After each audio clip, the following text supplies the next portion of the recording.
ओम शांति। सुनते हैं आज 19 सितंबर 2023 के ईश्वरीय अनमोल महावाक्य। आज मीठे प्यारे शिव बाबा ने कहा, मीठे बच्चे, याद के पुरुषार्थ से ही कर्मातीत बनेंगे। इसलिए कभी अपने को मियाँ मिट्ठू नहीं समझना। याद के बल से अंदर में जो कमियां हैं उन्हें निकालते रहना। आज का प्रश्न है, सभी बच्चों की अवस्था को मजबूत बनाने के लिए बाप कौन सी चैलेंज करते हैं? उत्तर बताया, बच्चे भोजन बनाते हुए पूरा समय याद में रहकर दिखाओ। यह बाप बच्चों को चैलेंज करते हैं। शिव बाबा की याद में भोजन बनाएंगे तो ताकत भर जाएगी, अवस्था बहुत अच्छी हो जाएगी। परंतु बच्चे भूल जाते हैं। इसके लिए एक दो को याद दिलाने का पुरुषार्थ करो। डबल सर्विस करनी है। कर्मणा के साथ साथ नर से नारायण बनाने की भी सेवा करो। आज का गीत है, धीरज धर मनवा, तेरे सुख के दिन आएंगे। ओम शांति। ये किसने कहा और किसको कहा? बाप बैठ बच्चों को समझाते हैं। भक्ति मार्ग में यह गाया जाता है, जब परमपिता परमात्मा आते हैं वही आकर धीरज देते हैं और कोई मनुष्य धीरज दे नहीं सकता। तुम जानते हो अब सुख के दिन आएंगे। बाप आए हैं सुख धाम ले चलने लिए। यह है दुख धाम। यह सब भक्ति मार्ग के गीत है। यहाँ तो बाप सम्मुख बैठे हैं। बच्चों को कुछ कहने की दरकार नहीं पड़ती।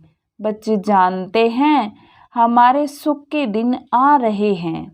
हम सुख की राजधानी स्वयं श्रीमत पर स्थापन कर रहे हैं। डिवाइन मत पर चल रहे हैं। एक होती है डिवाइन मत, दूसरी होती है अनडिवाइन मत। डिवाइन मत एक ही होती है जिसे श्रीमत कहा जाता है। अनडिवाइन मत माना आसुरी पतित मत, डिवाइन मत माना देवी पावन मत। श्रीमत और आसुरी मत को तुम समझते हो। डिवाइन कहा जाता है पावन को, अनडिवाइन कहा जाता है पतित को। ये है पतित दुनिया। कोई भी पावन मनुष्य है नहीं। पावन मत देने वाला एक ही पतित पावन बाप शिव है। उनको सब याद करते हैं। पावन सृष्टि सतयुग को, पतित सृष्टि कलयुग को कहा जाता है। यहाँ सब हैं ही अनडिवाइन। डिवाइन फादर एक होता है। पतित दुनिया में कोई डिवाइन फादर होता ही नहीं है। यह संगम का युग है। यह युग तुम्हारे लिए है, दुनिया के लिए नहीं है। दुनिया तो समझती है संगम युग आने में बहुत वर्ष पड़े हैं। बाप आते ही है पतित कलयुग को पावन बना सतयुग बनाने। ऐसे तो वे कुम्हार और कुमारियां भी डिवाइन पावन है, परंतु फिर पतित जरूर बनना है। विकार से जन्म लेते हैं, इसलिए इस विकारी दुनिया में कोई डिवाइन नहीं होते। डिवाइन निर्विकारी को कहा जाता है। निर्विकारी होते हैं निर्विकारी दुनिया में। वह है ही वाइसलेस संपूर्ण निर्विकारी दुनिया। जबकि संपूर्ण निर्विकारी दुनिया है तो संपूर्ण विकारी दुनिया भी होगी। ये है संपूर्ण अनडिवाइन दुनिया।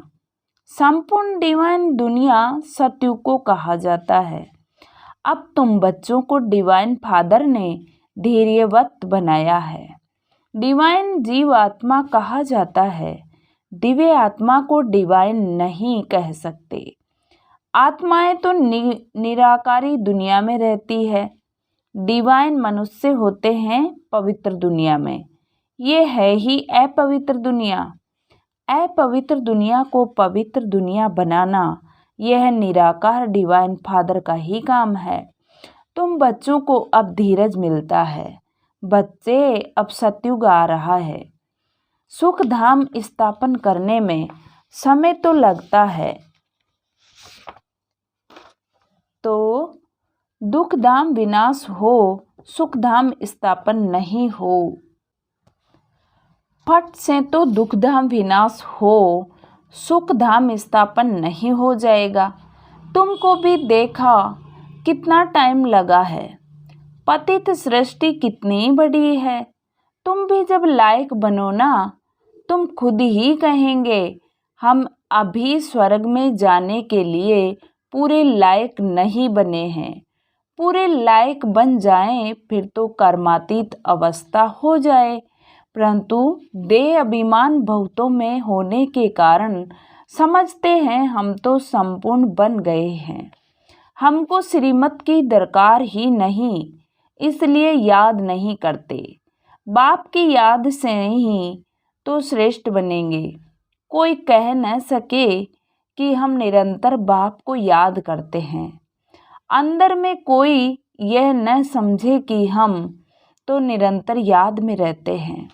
याद में रहते रहे तो बाकी क्या चाहिए। सारा दिन भी कोई याद में रहे तो कर्मातीत अवस्था हो जाए, बड़ा मुश्किल है बाबा की याद में रहना। तुम पुरुषार्थ कर रहे हो सुखधाम राज्य भाग्य लेने लिए। अपने को देखना है। अगर हमारे में बहुत विकार हैं, कमियां हैं, तो हम इतना ऊंच पद पा नहीं सकेंगे। निरंतर याद की दौड़ी लगा नहीं सकेंगे। अपने को मियाँ मिट्ठू नहीं समझना है कि मैं तो संपूर्ण हूँ। संपूर्ण होते ही है शिवालय। सतयुग में सारा भारत शिवालय बन जाता है। लक्ष्मी नारायण का राज्य चलता है। मंदिर में राज्य तो नहीं करते हैं ना। शिवालय सतयुग में सब देवी देवताएं राज्य करते हैं। फिर पूजा के लिए मुख्य लक्ष्मी नारायण का चित्र बनाए उनका मंदिर बनाते हैं। पहले नंबर वाले की ही पूजा होती है। अभी उन्हों के जड़ मंदिर है। चैतन्य में जब राज्य करते हैं तो विश्व के मालिक हैं। बल है भारत में ही, परंतु है तो विश्व के मालिक ना। अब कोई राजा ही नहीं। हम अभी फिर से अपना डिवाइन राज्य स्थापन कर रहे हैं। बाबा ने कहा, पावन दुनिया में जाने के लिए पहले जरूर पावन बनना पड़े। मेहनत लगती है। जहाँ तक जीना है याद में रहना है, और ज्ञान की वर्षा तो होती ही रहती है। भिन्न भिन्न प्रकार से समझाया जाता है। वास्तव में लक्ष्मी नारायण के सिवाय डिवाइन अथवा पवित्र किसको कह नहीं सकते। बाप स्वर्ग स्थापन करते हैं, फिर भी नरक बन ही जाता है। ड्रामा ही सुख और दुख का बना हुआ है। शंकराचार्य आकर अपने धर्म की स्थापना करते हैं, फिर भी डाल डालियां पुरानी तो होगी ना। सन्यासियों की महिमा है। राम तीर्थ, विवेकानंद आदि गाए जाते हैं, क्योंकि शंकराचार्य के पिछाड़ी वाले हैं। नए नए आते हैं तो वह अपना शो करते हैं, परंतु इनको शिवालय तो नहीं कहेंगे। शिव का स्थापन किया हुआ सतयुग एक ही है। मनुष्य इन बातों को बिल्कुल नहीं जानते। ऐसे ही सिर्फ सुनने से कोई समझ न सके। पहले तो 7 रोज आकर एम ऑब्जेक्ट को समझना है। और कोई पढ़ाई के लिए ऐसे नहीं कहा जाता कि पहले 7 रोज समझो। यह एक ही पाठशाला है जहाँ लक्ष्य दिया जाता है। पहले पहले तो फादर को समझो। फिर बाबा ने कहा, बाप कहते हैं मैं बच्चों की सेवा करने आया हूँ। जो कल्प पहले वाले हैं वही आएंगे। जब तक निश्चय बुद्धि नहीं बने हैं तब तक बुद्धि में आएगा ही नहीं। इसलिए बाबा पूछते हैं, कहाँ तक निश्चय हुआ है। अब कोई गावड़े का सत्संग नहीं है, और सत्संगों में तो कहेंगे फलाना महात्मा गीता सुनाते हैं, फलाना वेद सुनाते हैं। यहाँ कोई महात्मा आदि नहीं है, यहाँ तो बाप बैठ समझाते हैं। पहले जब तक निश्चय नहीं तब तक क्या समझे, वहाँ सत्संगों आदि में समझेंगे। यह तो फलाना वेद सुनाते हैं, राज विद्या पढ़ाते हैं। यहाँ तो वेदों, शास्त्रों अथवा राज विद्या की कोई बात ही नहीं है। तुम जानते हो बाबा इन द्वारा पढ़ा रहे हैं, माना ब्रह्मा द्वारा। जब तक ये नहीं समझा है तो क्या करेंगे, और यही वायुमंडल को खराब कर देंगे। यहाँ तुम्हारे में भी ऐसे नहीं है कि सब शिव बाबा की याद में सुनते हैं और समझते हैं। शिव बाबा ब्रह्मा द्वारा पढ़ाते हैं, नहीं शिव बाबा की पढ़ाई है। यह कुछ भी समझते नहीं, बड़ा मुश्किल को यथार्थ रीति समझते हैं। पढ़ाने वाला शिव बाबा है, यह याद हो और सारा दिन बुद्धि में रहे कि हम स्टूडेंट हैं तो नंबर 1 चले जाएं, परंतु तुम्हारे में भी नंबरवार है। बाबा कहते हैं मुझे पढ़ाने वाले को याद करो, मैं ही बाप, टीचर, गुरु हूँ। तीनों को इकट्ठा याद करना है। लौकिक संबंध में तो बाप अलग है, टीचर अलग है और गुरु अलग होते हैं। यहाँ एक को ही याद करना है और हैं बहुत सहज, परंतु माया याद रहने नहीं देती, घड़ी घड़ी बुद्धि योग तोड़ देती है। तुम बच्चे आपस में बैठते होंगे, समझो कोई मशीन चलाते हैं अथवा मक्खन निकालते हैं तो शिव बाबा को याद कर मशीन चलाते हैं। शिव बाबा की याद में बाबा के यज्ञ के लिए मक्खन निकाल रहा हूँ, कितनी खुशी की बात है। यज्ञ के लिए भोजन बनाता हूँ, खुशी होती है ना, परंतु फिर घड़ी घड़ी भूल जाते हैं, फिर पुरुषार्थ करना पड़े खुद का। 1-2 को याद कराने का पुरुषार्थ कराने वाला चाहिए। फिर भी शिव बाबा को याद कर भोजन बनाएंगे तो ताकत बढ़ जाएगी, तुम्हारी अवस्था बहुत अच्छी हो जाए, परंतु ऐसे होता नहीं है। ब्रह्मा भोजन की तो बहुत महिमा है, परंतु जब आत्मा शिव बाबा की याद में रह बनाए, शक्तियों को ऐसा भंडारा हो, याद में रह भोजन बनाए, तब तो शक्ति मिले। वह भी शक्तियों की बुद्धि में नहीं आता है, नहीं तो पुरुषार्थ करे। बाबा को तो दिल होती है, अपने हाथ से शिव बाबा को याद करते भोजन बनाऊं, माना ब्रह्मा बाबा को प्रैक्टिस करनी है, देखें याद ठहर सकती है। बाबा चैलेंज देते हैं, जो भी भंडारे में हैं कोशिश करो।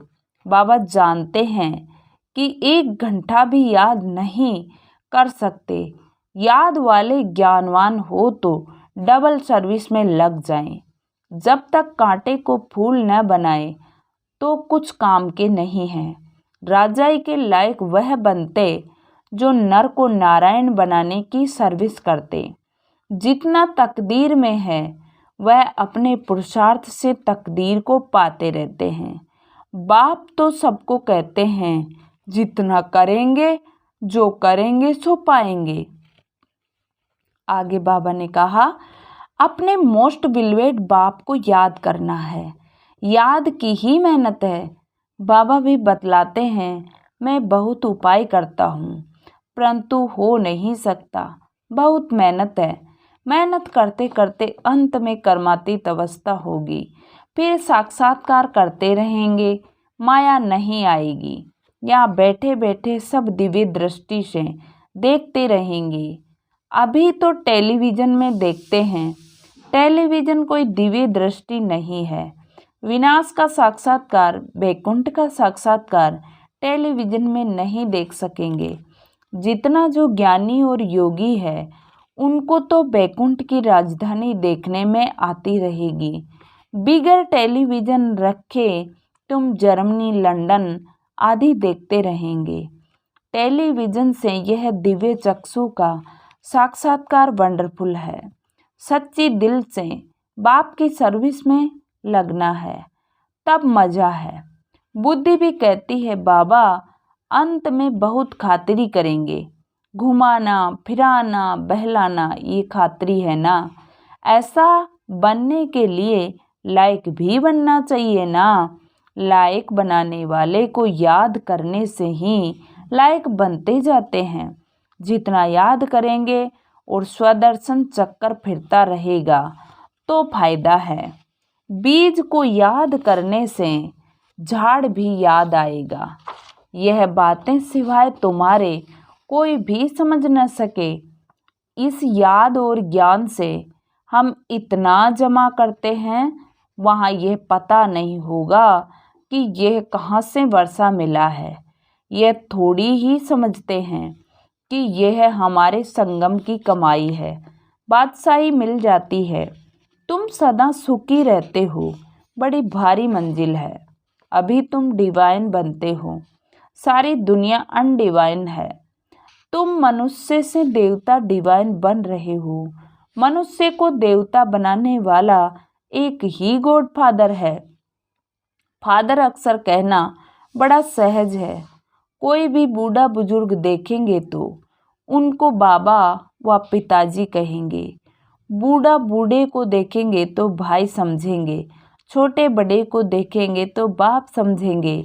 निराकार बाप का तो कोई को पता ही नहीं है, सिर्फ कह देते हैं गॉड फादर।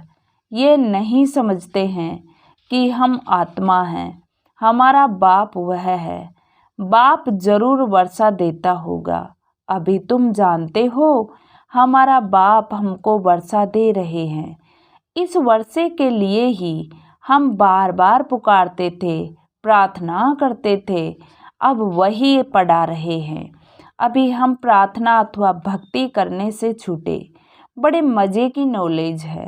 कहते हैं आप हमारे बेहद के बाप हो, फिर हमको छोड़ लौकिक बाप के पास बुद्धि क्यों जाती है?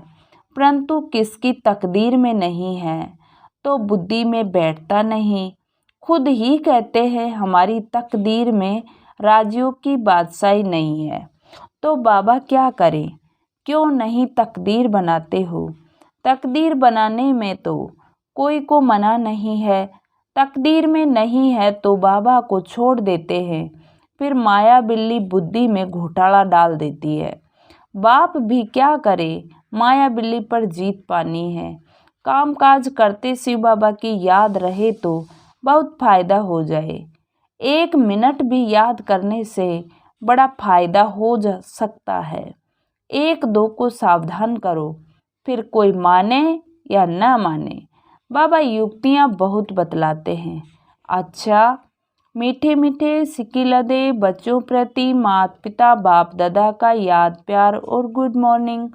रूहानी बाप की रूहानी बच्चों को नमस्ते। हम रूहानी बच्चों की रूहानी बाप दादा को याद प्यार गुड मॉर्निंग और नमस्ते बाबा, नमस्ते, शुक्रिया बाबा, शुक्रिया, वाह बाबा वाह। धारणा के लिए मुख्य सार। फर्स्ट पॉइंट, 1-2 को बाप की याद दिलाने का पुरुषार्थ करना है। फिर बाप, टीचर, सतगुरु तीनों को साथ साथ याद करना है। भोजन बनाते व खाते समय याद में जरूर जरूर रहना है। सेकंड पॉइंट, सच्चे दिल से बाप की सर्विस में लगना है। कांटों को फूल, मनुष्य को देवता बनाने की सर्विस करनी है। आज बाबा ने बच्चों को वरदान दिया, व्यक्त भाव से ऊपर रह फरिश्ता बन, उड़ने वाले सर्व बंधनों से मुक्त भव। व्यक्त भाव से ऊपर रह फरिश्ता बन, उड़ने वाले सर्व बंधनों से मुक्त भव। देह की धरनी व्यक्त भाव है। जब फरिश्ते बन गए फिर देह की धरनी में कैसे आ सकते? फरिश्ता धरती पर पांव नहीं रखते। फरिश्ता अर्थात उड़ने वाले, उन्हें नीचे की आकर्षण खींच नहीं सकती। नीचे रहेंगे तो शिकारी शिकार कर देंगे। ऊपर उड़ते रहेंगे तो कोई कुछ नहीं कर सकता। इसलिए कितना भी कोई सुंदर सोने का पिंजरा हो, उसमें भी फंसना नहीं। सदा स्वतंत्र, बंधन मुक्त ही उड़ती कला में जा सकते हैं। आज का स्लोगन, असंभव को संभव कर सफलता की अनुभूति करने वाले ही सफलता के सितारे हैं। असंभव को संभव कर सफलता की अनुभूति करने वाले ही सफलता के सितारे हैं। ओम शांति। आज की मुरली से सोमान लेंगे, मैं सर्व बंधनों से मुक्त फरिश्ता हूँ। मैं सर्व बंधनों से मुक्त फरिश्ता हूँ। अच्छा, ओम शांति। शुक्रिया बाबा, शुक्रिया।